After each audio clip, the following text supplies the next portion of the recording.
So the match is over. Rafael Nadal, his last ever Rome Masters match. He is defeated in straight sets by Hurkacz.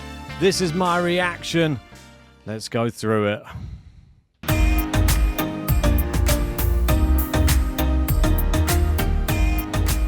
That's right. Unfortunately, Rafa's last ever match in Rome. It wasn't a pretty one, I have to say. Hurkacz, somebody who is now being known as a bit of a GOAT killer, I would say. He had his way with Roger Federer at Wimbledon. Now he's done it with Rafael Nadal in Rome. Will it be Djokovic at some point? We'll have to wait and see. But he is one of the worst stylistic matchups if you're just trying to find your feet on a tennis court again. Amazing serving, amazing movement, and brilliant net play.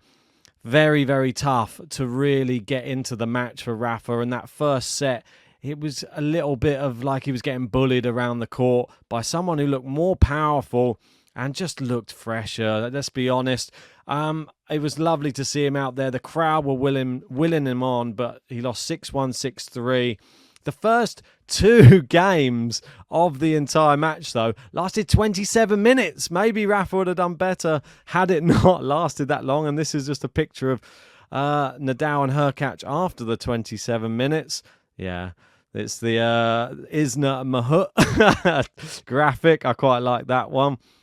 But like it says here, the friendliest dream crusher you'll ever meet, Hurkacz, his 75th Masters win. Yeah.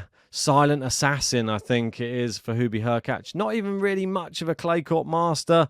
And I feel like it was a little bit sad. I feel like we really are seeing the last of Rafael Nadal. This is quite a sad moment. Each time I see him lose on a clay court and then they put up the statistics saying, oh, look, he's now a part of this list of players that have beaten Nadal with only losing this many games. I don't think it counts really anymore. I don't want to keep seeing these stats added because this isn't really the real Rafael Nadal at the moment. This is sort of a Nadal on his way out, and I just hope that we get something at Roland Garros. Maybe a nice draw just to help see there's just signs of Rafa one more time on a tennis court. This is what happened when he left Rome for the final time. A sea of fans were there. Thousands of people applauding him and singing to him as he takes one last walk along the bridge. And let's just have a look at it here. I mean, how emotional must this be for him? And it has to be said that he does look a bit older on a tennis court. He is older now. This is the latter stage of his career. He is in the twilight years, and most players don't play this long. I think he's done such an amazing job to even come back to even playing on a tennis court, but the game has moved on a bit, and you can't be missing a yard or missing an ounce of power these days in the game, because what he used to be able to come back and do, it's just not enough anymore. I love to see him on a court, and I'd happily watch him any time he comes back onto a tennis court. But I feel that the competitive days are really, really over for Rafael Nadal. And as they're saying here, Rafa waves goodbye for the last time. 10-time champion in Rome, 70 match wins, the greatest clay court player there is. The greatest there ever was, the greatest there ever will be. You'll be missed, but never forgotten. And I totally agree.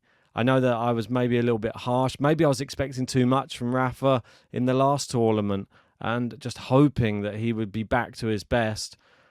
Well, I'm just happy just to see him. I'm sad to see him waving goodbye to so many people this year, but I feel he has timed it just right, and I hope we get one last big hurrah at Roland Garros. But that's enough from me. Let me know your thoughts in the comments section below.